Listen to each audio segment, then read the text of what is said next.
All right, boys and girls, we are back with another edition of the Federalist Radio Hour. I'm your host, Ben Domenech. You can email us as always at radio@thefederalist.com. You can follow us on Twitter at FDRLST.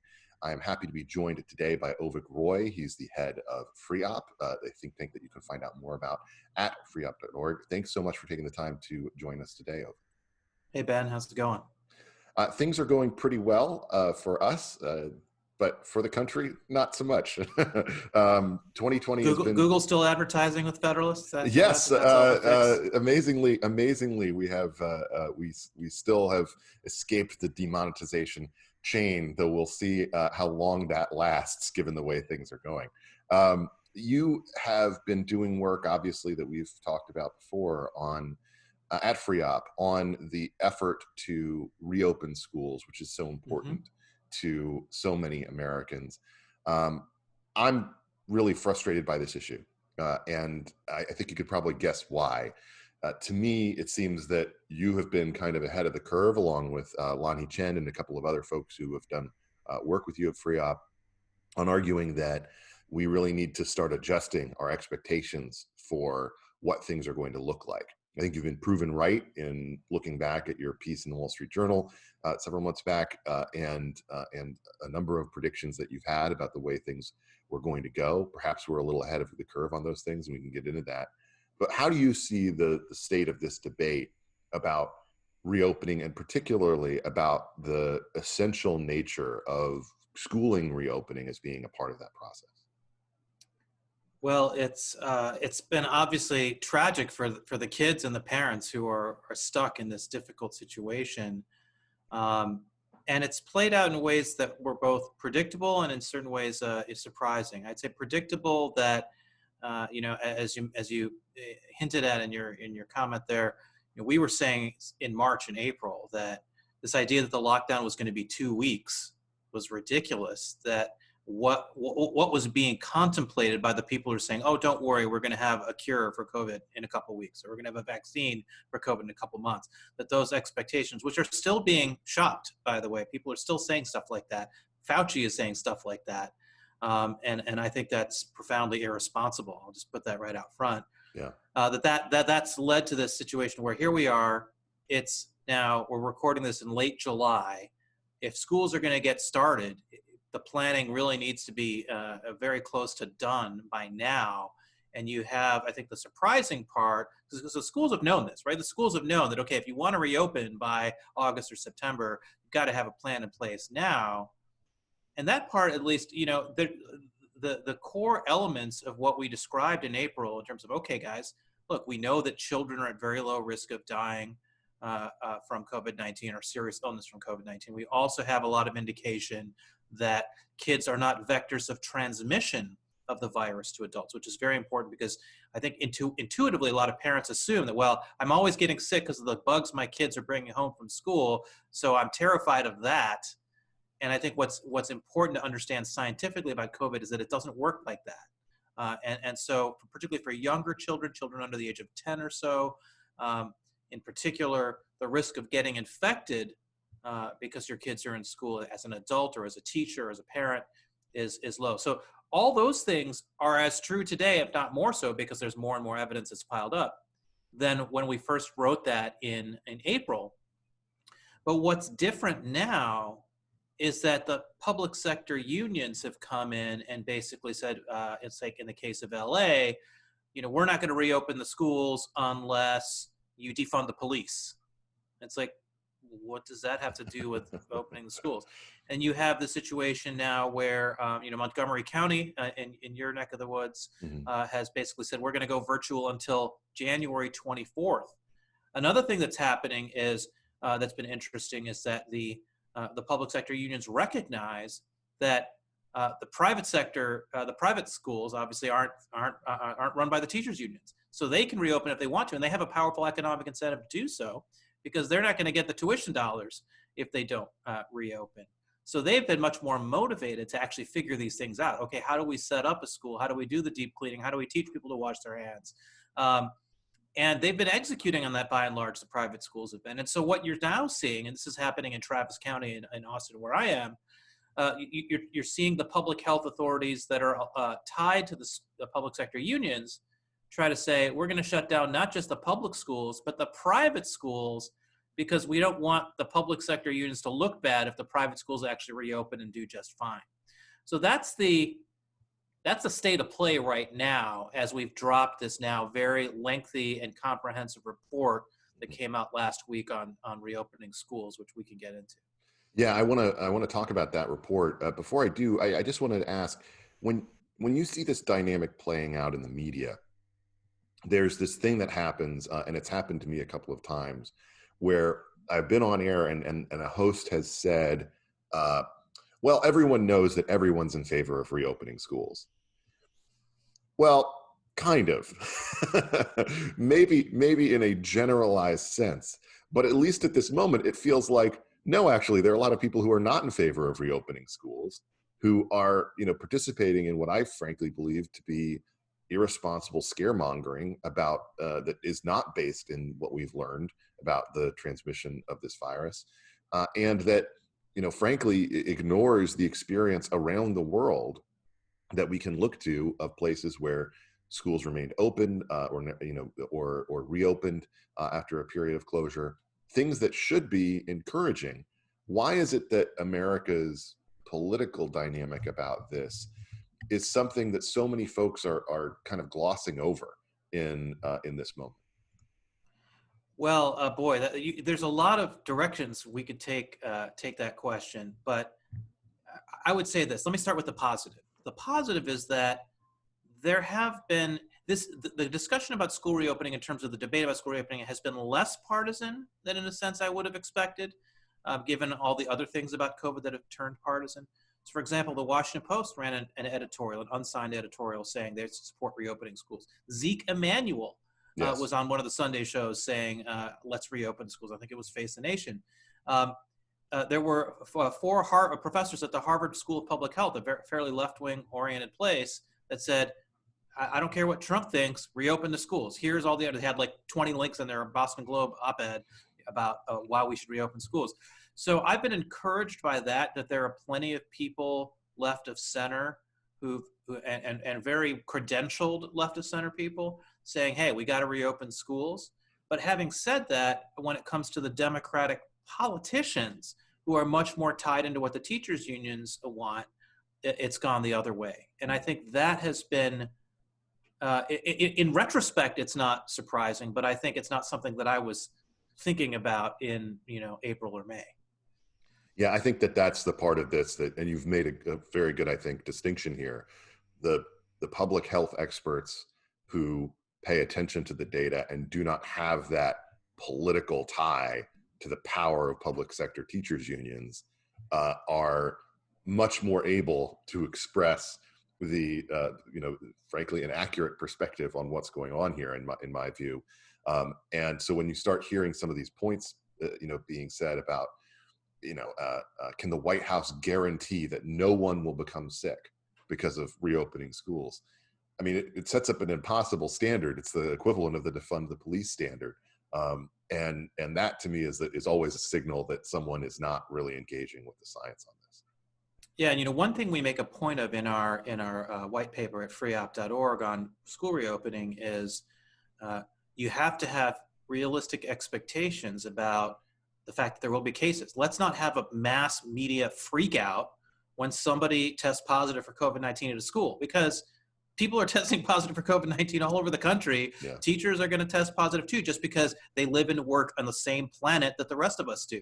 So that doesn't necessarily mean that there's an outbreak at a school. So we need to have realistic expectation. We have to plan for it too. So when a kid does come down with COVID, let's make sure that you have a plan in place, a protocol. So I'll give you an example. My kids are in a Montessori school in Austin that has been open since I think July 1st. Maybe it's sometime in June. I've lost the exact timeline in my head. But they're doing all that stuff. Basically, they require that you do a temperature check of your kid at home before you bring the kid to school. And then there's a second temperature check at school, and all that is logged. If you have any sort of indication that you have an elevated temperature, you got to keep the kid home. You have to sign a thing every day saying, you warrant that your kids haven't shown any symptoms, that you yourself haven't traveled to anywhere and things like that. So, and they're doing the deep cleanings. They're keeping the class sizes relatively small, and keeping people together in smaller groups continuously to minimize the mixing of students. So they're doing all the things that a responsible, pragmatically oriented school would do that are feasible, not things that are like, crazy like the CDC wants people to do, but things that are realistically possible. And everything has been fine.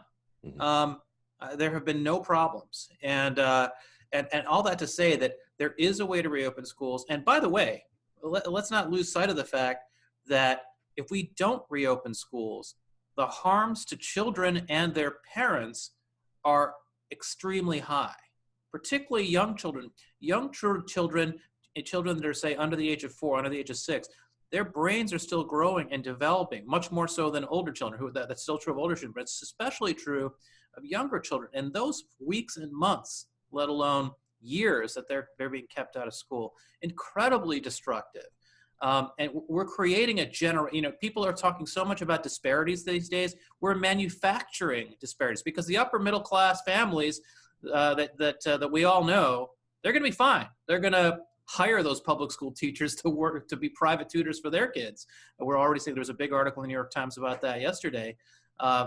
This is the kind of stuff that is just, it's maddening because it's so obvious what's going on. Mm-hmm. Avik, let's get into this report, which people can find at freeup.org. It's called Reopening America's Schools and Colleges During COVID-19.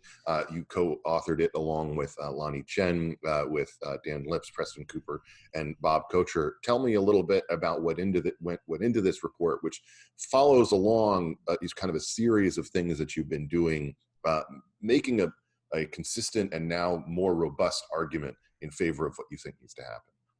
Yeah, so this paper, obviously this has been a hot topic lately, the school reopenings, but this paper was the culmination of 3 months of work. So when we put out our original paper on reopening the economy and schools, the most common question we got was about the schools piece, because at the state and local level, that was the most important decision that most governors and local policymakers felt that they were facing, is how do we get the schools open again? Because obviously things like what the CDC is doing are beyond their control. So it became clear early on that this was something where governors and local policymakers needed much more fleshed out advice. And so we started right away on developing some recommendations. And what I think we've brought to the table that has hopefully led us to be most useful on this topic is we've got a great education team led by Dan Lips, who was one of the inventors of education savings accounts, a longtime education policy scholars now at FreeUp. Preston Cooper does higher ed for us and post-secondary ed, plus our healthcare team, myself, in particular myself, Lonnie Chen, and Bob Kocher, who's a venture capitalist in the Bay Area in Silicon Valley, who was one of an Obama healthcare advisor to his National Economic Council. So a guy who comes at it from a leftist center point of view. And so I think we're able to talk with confidence about the scientific evidence around reopening, not just from the age by age risk of serious illness from COVID, but also the experience internationally, which is much more robust now than it was when we first started writing. There was significant evidence then, but it's much more now. We've got all these European countries that have reopened, and we have got the results back from those reopenings, which has been good by and large.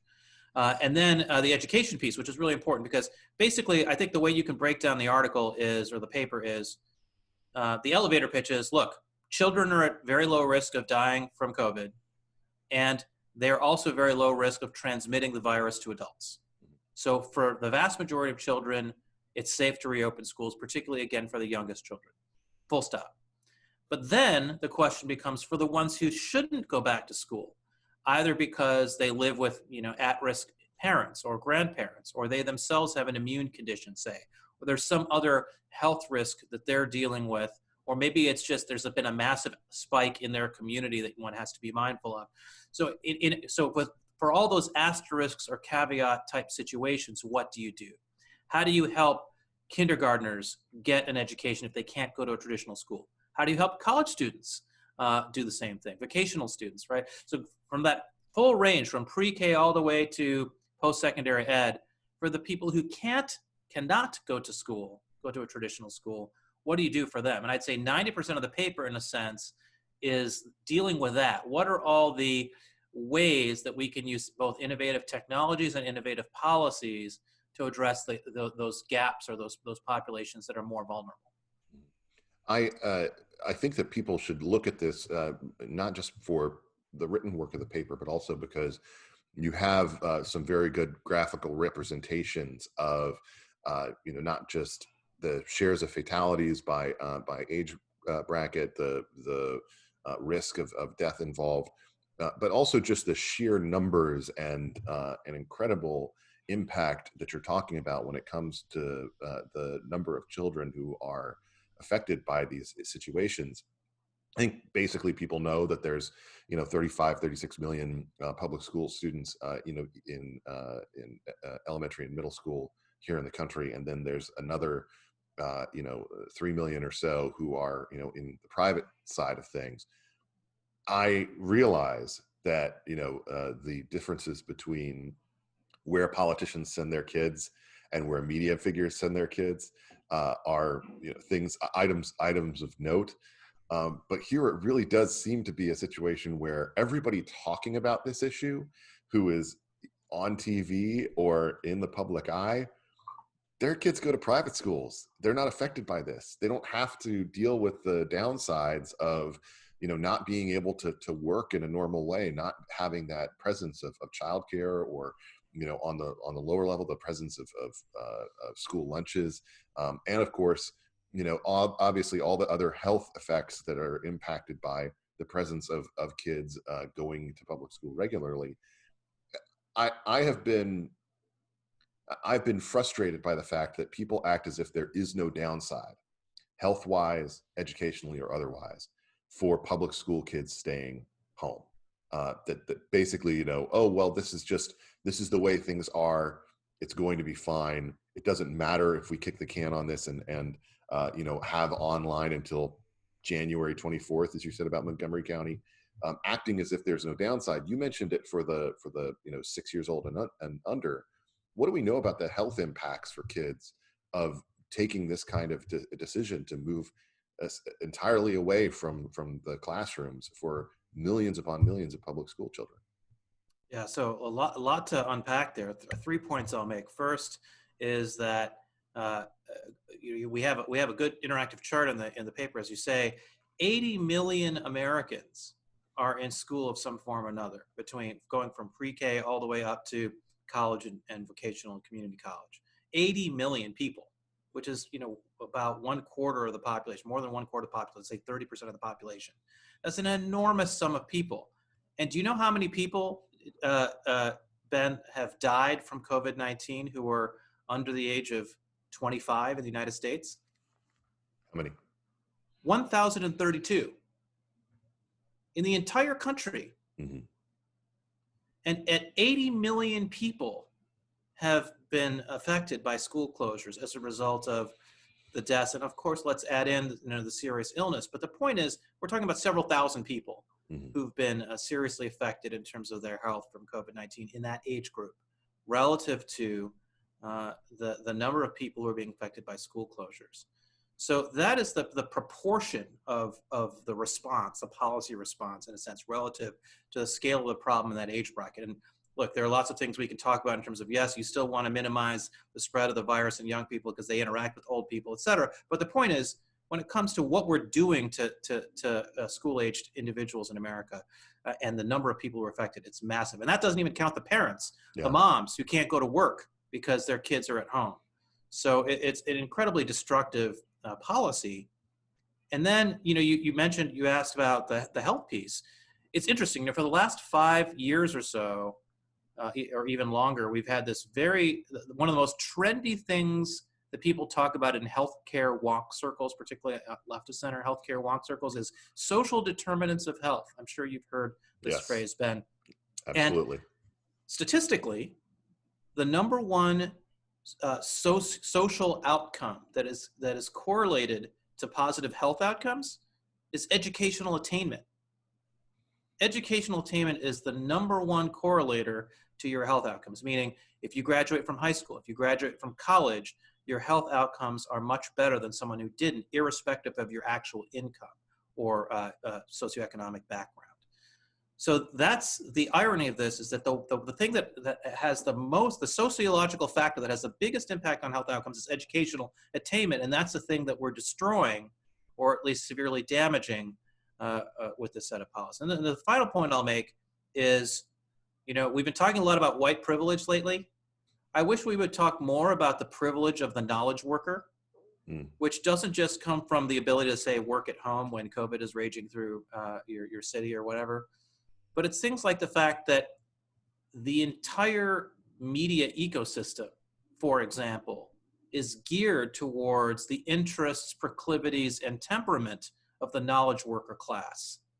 Policymaking is geared towards the proclivities, interests, and temperament of the knowledge worker class. Basically, our entire society right now is being driven by what the knowledge worker class wants.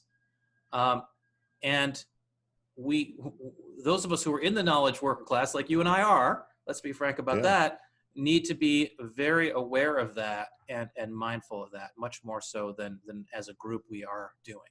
Absolutely. Let's walk through the advice that you lay out in this report. One of the things that stuck out to me right off the bat, and you made a slight mention of it earlier, is that you strongly favor the American Academy of Pediatrics guidelines over those that are advanced by the CDC. Tell us a little bit about that. Yeah, that may seem like a very insidery debate. Who cares about the CDC, the Centers for Disease Control guidelines, versus the American Academy of Pediatrics guidelines? But this is actually a critical point, and it was super helpful that the American Academy of Pediatrics put out those guidelines on their own. Because what had happened is the CDC, everyone was waiting for the CDC to put out their guidelines. The CDC's guidelines are very important because if you decide later on you want to sue your school, let's say your kid goes to school, your school reopens, your kid goes to school, and then your kid gets an infection or something, right? Whatever it is, and then you decide to sue your school. The school can point to the CDC and say, hey, all we did was adhere to the CDC's guidelines, and then their risk of liability is mitigated by that. So the CDC's guidelines for legal and policy reasons are incredibly important. And the CDC's guidelines were clearly written by bureaucrats in a basement who've never attempted to run a school in their lives or anything close to it. Because it's this laundry list of recommendations that when you put them together, basically prevent you from opening a school. There is basically no way to open a school if you do everything that the CDC says. Now, the CDC throws up their hands and say, well, hey, these are just recommendations. This is just advice. You're free to do whatever you want. But in reality, that's not the case, because if you don't adhere to CDC guidelines, in the absence of any other credentialed guidelines, you're putting yourself at major legal risk as a school or a school district. So the American Academy of Pediatrics came out and basically said, was much more, first of all, they were much more forceful in pointing out the damage and the harm that comes from school closure and the importance and value of having schools open. So that was really helpful, because the CDC report basically doesn't talk about that at all, literally doesn't have a sentence or a bullet on that. And then they actually contradict the CDC in really important ways. So for example, the CDC report says, keep kids indoors. Don't have them outdoors. And it's like, what are you talking about? We all know that there's actually overwhelming evidence at this point that outdoors is safer than indoors. So what are you doing, guys? And that's an example. That's one of many I could give about the social physical distancing, right? So the CDC says, well, you have to keep all the desks 6 feet apart. 6 feet is, it's a reasonable rule, but we should all know that it's not science-based. That's just one of these rules of thumb that people have just put out there. And what we've seen in Europe, for example, is that some countries started out with 6 feet, then they went to 3 feet, and then they basically said, do whatever you need to do because it's not an issue because kids aren't transmitting the virus to each other, right? So the AAP guidelines, the American Academy of Pediatrics, notes that evidence and cites and says, look, if you can distance the kids, particularly the younger kids, great, but particularly for the younger kids, you you shouldn't close a school if you don't have the physical space to keep the kids that far apart from each other. And I thought that was super helpful, among other things. The one aspect of this is becoming the political football type conversation is federal government funding. They obviously put a little more than $30 billion in the CARES Act that was directed at schools. Now there's this conversation happening in Washington surrounding a much more massive increase of funding that wouldn't even be deployed to schools until next year. And the back and forth here is basically one where Republicans are saying, well, if we're going to send this huge amount of money, and in the normal Republican fashion, they're saying, well, we'll send 100 billion instead of, Right. So they'll just instead of 300 billion. Yeah, it's the 400 billion. Well, at least we have to have a requirement that schools reopen. Meanwhile, Democratic senators and the like are saying, well, we can't do that. That's playing politics with kids' health. That's a hostage situation or something like that. Tell me a little bit about what you actually think needs to be done when it comes to the funding side of things, and what you think smart policy would be when it comes to requiring certain things of school districts and states. Yeah, so for your readers who aren't familiar with the details here, the CARES Act, the big stimulus package, relief package that came out that was passed a few months ago, did contain funding for schools. And what Dan Lips, our education scholar, wrote that section of our report, points out, is that the funding, only 1% of the funding that has been authorized by Congress thus far for for school relief has actually been spent. So before we start writing more checks to schools, why don't we actually figure out why the money that we've already authorized for schools has not been spent, or figure out what needs there are that the CARES Act doesn't actually directly address. And there may be some, look, there may be things that we've learned in the last couple of months where we say, okay, schools are going to need some help with X. But to your point, if the money is going to be sent to school districts that then stay closed anyway, because we haven't yet defunded the police, I think it's totally legitimate for Congress to say, hey, wait a minute, you need to be making sincere progress towards school reopenings. And I don't know how to structure that, because it's going to be do you have some independent commission monitoring all the grants to school districts? I mean, it's going to be a big mess in terms of how you actually try to tailor the funding in that way. But presumably there are some tools that are out there that people who are experts in congressional mechanics can design that can help us say, look, if we're not getting you enough PPE or whatever it is, if there are things you need like that, great. But at the end of the day, if you're not going to open the school anyway, then I don't see what's going to happen here. And that's you look at Montgomery County, for example, and that order doesn't make any sense. It's you're going to close through January. Why? What is it that makes you convinced that in November it's going to be more dangerous? The Travis County, again, in the Austin context, the Travis County Interim Public Health Authority, which said we're going to close both the public and the private schools in Austin, said, well, we can't reopen the schools because there will be 1,300 kids who die. And as I just mentioned, there haven't been 1,300 people under the age of 25 who died in the entire United States from COVID. So this is the kind of nonsense that's going out there. And Congress needs to have some way of saying, hey, if you're going to engage in that kind of nonsense, we're not going to reward you for it. And I think the technical details of how you accomplish that are tricky, but I encourage Congress to stick with it and figure that out. An element of this that always comes up is that the poll data on this doesn't necessarily show that school openings are a political winner. That basically this is people advocating for something that they truly believe, as opposed to something that they necessarily think will be politically beneficial. Regardless of whether you think that you accept that as true or not, it seems to me that leaves certain things out, in part because of what you said at the beginning, which is that people have become convinced that there's something right around the corner that will allow us to go back to normal. That they're told this over and over again by our leadership elite, and that because of that, they view school reopenings as, well, maybe, you know, it'll happen in October or something like that, or we'll have a vaccine by then, and then it'll come back. So much of what I feel like you've done with this report is try to make the argument, we have to do this. We should be prepared for problems that result from it, and we should do that in a smart way.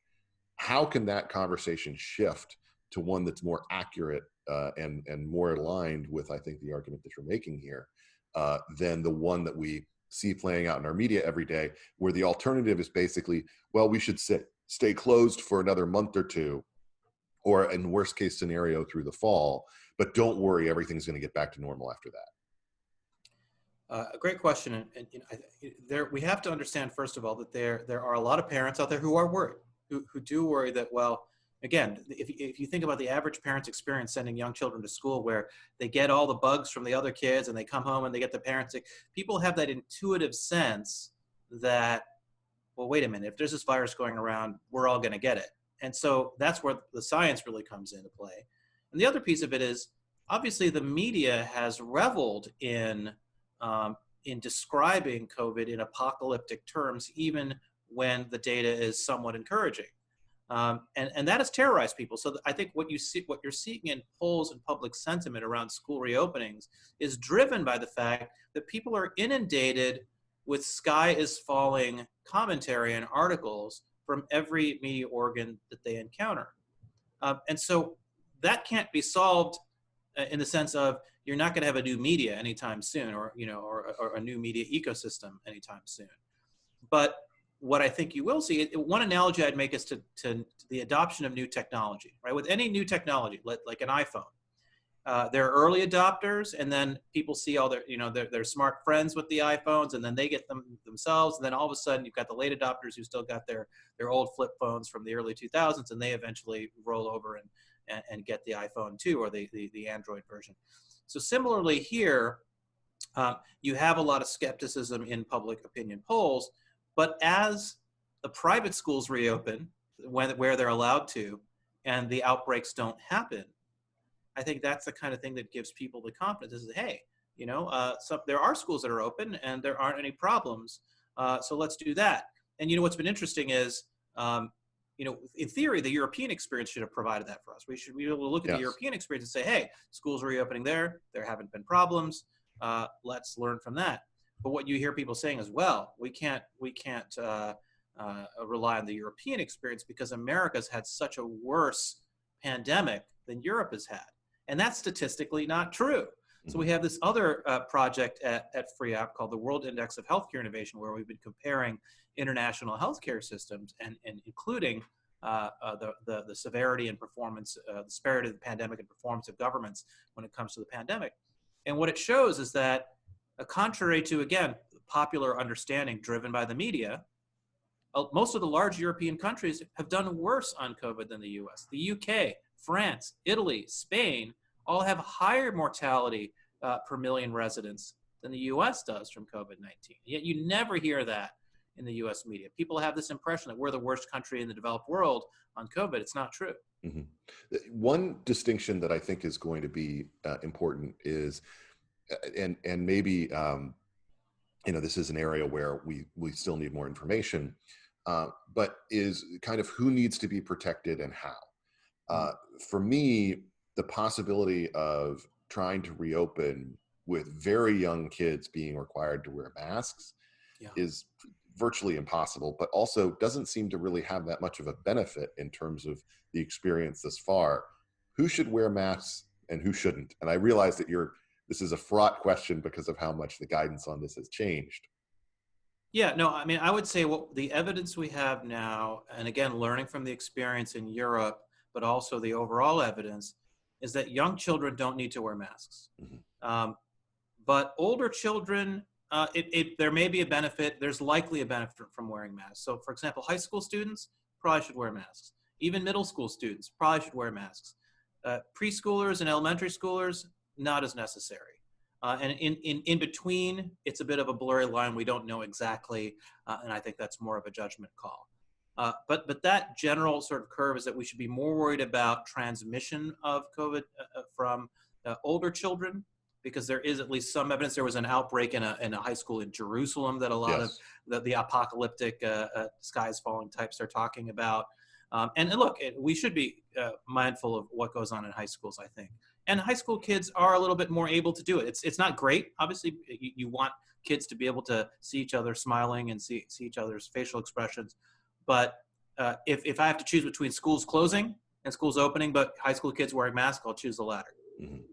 The other aspect of this that I was curious about was was temperature checks. How effective is that really, just given the level of asymptomatic experience with this virus?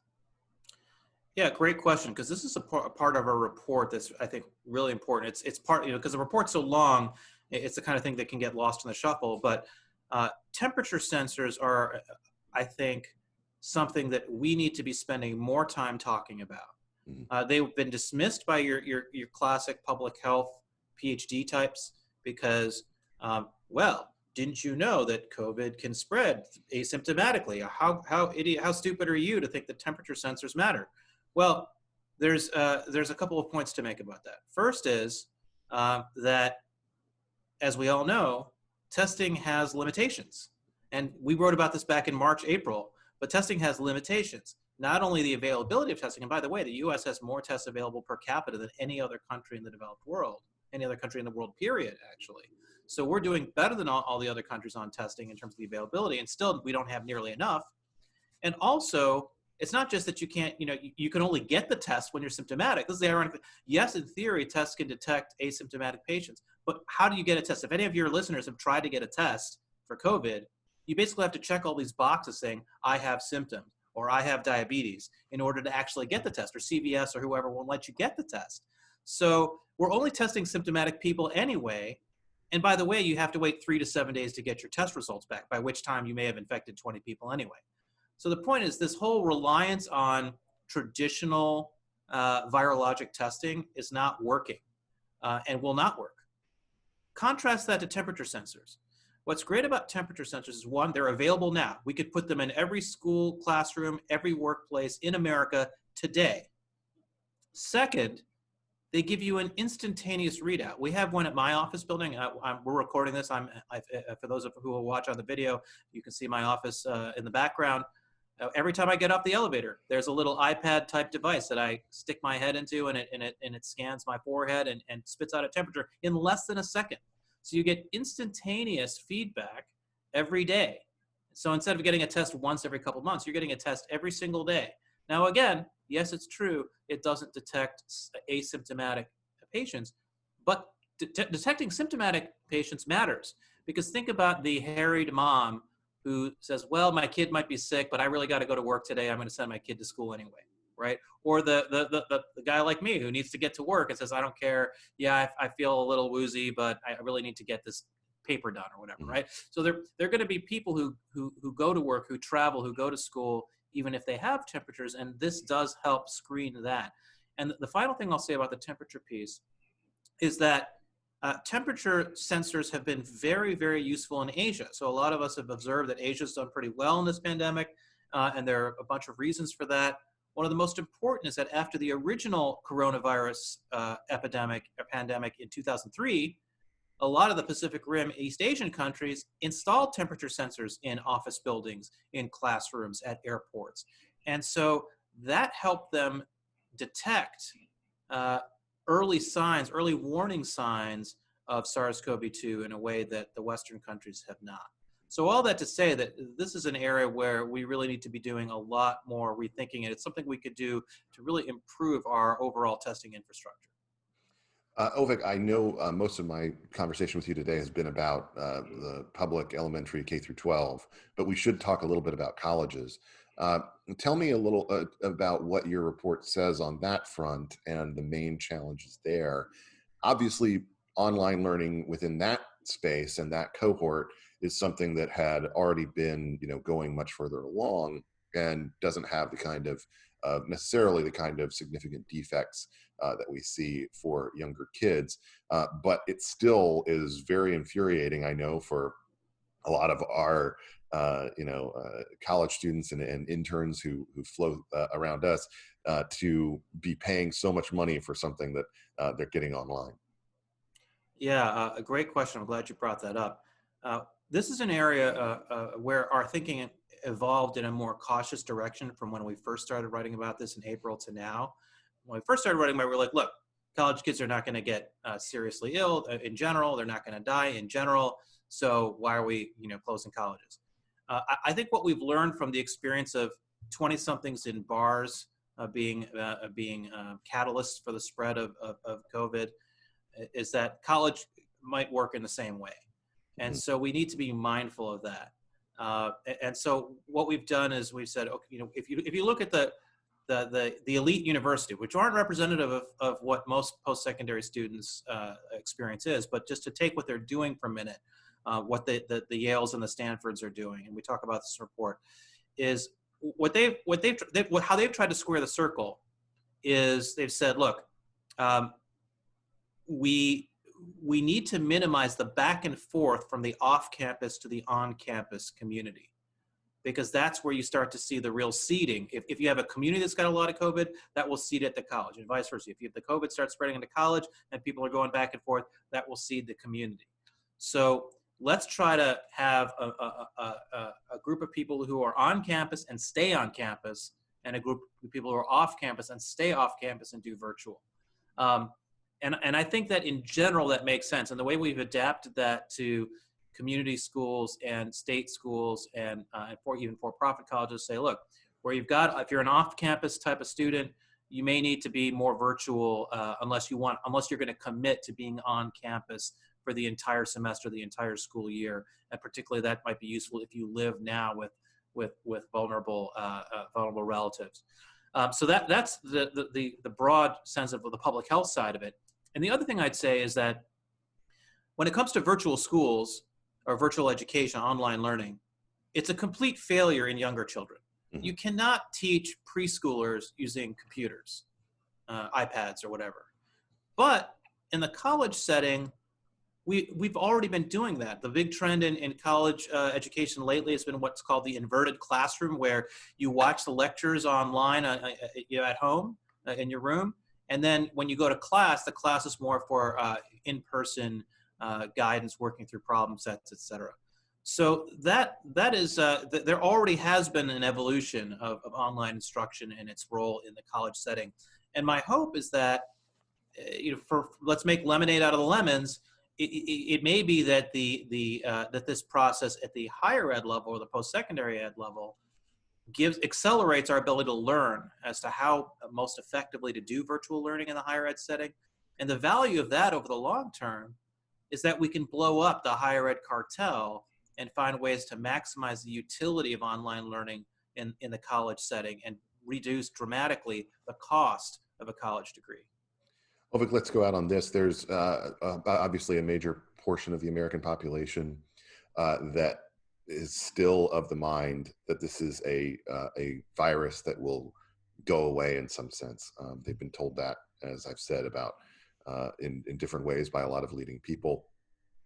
They have a lot of hope about the potential of a vaccine, and you see headlines along those lines. You have been someone who's been beating the drum in, not a baseless skepticism or pessimism, but one that just requires people to kind of look at the facts. What are the facts that you would be telling folks like that today about learning to live with this as something that's present in society? Well, first of all, when we touched on this a little earlier, there's a lot of hype about vaccines. And look, we all hope that the hype turns into reality. But when you're talking about a vaccine that tens, if not hundreds of millions of Americans will get, a study in 10 patients is not going to cut it. Yeah. Right? That does not tell you that a vaccine is safe and effective in 100 million Americans. And yes, it's promising that they've developed immune response to the patients who've gotten these vaccines, and we hope that that immune response is protective against the virus, which cannot be guaranteed because the virus mutates, has lots of different strains. So all that to say that we have to hope for the best and plan for the worst. Hope that the vaccine saves us from our own incompetence and the teachers' unions and whatever else. But we have to plan for a world in which the vaccine isn't around and the virus continues to spread like a forest fire through our communities. And what's the way to deal with that? First of all, it is to wear masks if you're an adult and able to. That is important, particularly in indoor settings. Obviously, outdoors where transmission risks are lower, it's less of an issue, especially if you're 6 feet away from people. But it's also to make sure that we recognize that wherever possible, let's let the private sector figure out how to get businesses back online. You know, in Austin, in Texas, the restaurants are partially open, the businesses are partially open, and people have been responsible. You know, the businesses say, hey, you know, wear a mask when you come in here. The restaurants say, hey, if you're not sitting at your table and you're wandering around, wear a mask. And it's not like there's this kind of, you know, cowboy let her rip kind of attitude down here where things are partially open. So we are seeing, and I think, you know, our reopening plan from April has been, I think, vindicated by the events of the last several months. Even though we're talking about this spike in cases now, it's much less severe in terms of hospitalizations and deaths because it's a younger cohort that's testing positive. And we've also seen the success of reopening. When Texas and Florida and Georgia reopened in the May timeframe, you know, there were articles, headlines like it's the cult of the death cult Yes. of red states. The experiment in human sacrifice, I think, is how Mhm. the Georgia reopening is described. And yes, look, as you reopen, there may be things that you dial down as well as dial up because you learn, like the thing about the bars we were talking about. But overall, the doomsday scenarios have not played out. The reopening has been largely successful. And it's a real shame that the other places, the Californias of the world, have not learned from that. You can read more about this report at freeop.org. You can follow Avik Roy on Twitter at Avik, that's AVIK. Thanks so much for taking the time to join us today, Avik. Ben, thanks for all you do to get the message out. I'm Ben Domenech. You've been listening to another edition of the Federalist Radio Hour. We'll be back soon with more. Until then, be lovers of freedom and anxious for the fray.